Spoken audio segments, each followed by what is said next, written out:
Surat RTO વિભાગ દ્વારા મોટી કાર્યવાહી કરવામાં આવી છે। મહેશ્વરી તથા અગ્રવાલ વિહારની કુલ 33 બસો જપ્ત કરવામાં આવી છે। બંને શાળાઓના બસોની વર્ષ 2020 થી ટેક્સ બાકી હોવાના કાર્યવાહી કરવામાં આવી છે।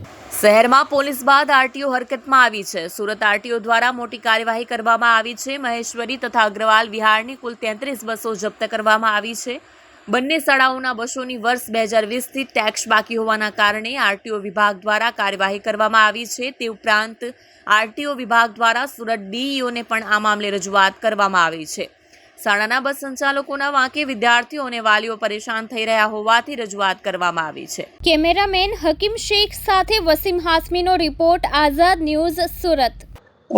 હાલ કોઈ સીઝ કરવામાં આવી નથી બસોની, પરંતુ તમામ શાળાઓને તાકીદ કરવામાં આવી છે આરટીઓ દ્વારા અને જિલ્લા શિક્ષણ અધિકારી કચેરી દ્વારા પણ તાકીદ કરવામાં આવે છે કે આપની શાળાની અંદર જે બસો આપના દ્વારા ચલાવવામાં આવી રહી છે અથવા તો કોન્ટ્રાક્ટર દ્વારા મારફતે ચલાવવામાં આવી છે, તમામ શાળાના અંદર ચાલતા બસોની અંદર જે વિદ્યાર્થીઓ આવન જાવન કરે છે એ વિદ્યાર્થીઓની સુરક્ષાને ધ્યાનમાં રાખી તમામ બસોને રિન્યુઅલ કરાવવાનું હોય, ટેક્સ ભરવાનો હોય, તે તમામ કાર્યવાહી ઝડપથી પૂર્ણ કરવી, જેથી કરીને કોઈ પણ વિદ્યાર્થીઓની જાનના જોખમે કોઈ પણ પ્રકારની ઘટના ન બને એ બાબતની તકેદારીના ભાગરૂપે આરટીઓ દ્વારા તાકીદ કરવામાં આવી છે અને જિલ્લા શિક્ષણ અધિકારી કચેરી પણ આજ તાકીદ કરે છે કે તમામ શાળાઓ આ બાબતે તકેદારી રાખે, જેથી કરીને કોઈ પણ અનિચ્છનીય ઘટના શાળામાં ન બને।